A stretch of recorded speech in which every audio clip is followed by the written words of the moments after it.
Channel এসের city reporter রেজাকে সভাপতি ও Asian টিভির জসিমকে সম্পাদক করে আত্মপ্রকাশ হলো মহানগর প্রেস ক্লাব ঢাকার নবগঠিত কমিটির।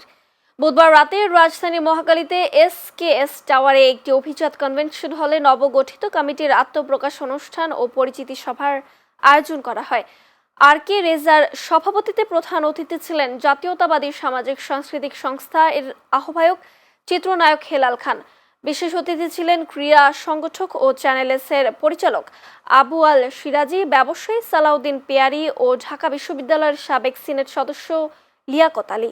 অনুষ্ঠানের সাংগঠনিক সম্পাদক হাবিবুর রহমান বাবুলের সার্বিক সহযোগিতায় সঞ্চালনায় ছিলেন জসিম উদ্দিন। এ সময় মহানগর প্রেস ক্লাবের অন্যান্য সদস্যরাও উপস্থিত ছিলেন। ছেলেরাই তো বাংলাদেশের ভবিষ্যৎ। এই এত সুন্দর এই ছেলেগুলো মেয়েগুলো আমরা হারিয়েছি, তাদের আত্মার কামনা করে আমার বক্তব্য শেষ করছি। আল্লাহ হাফেজ।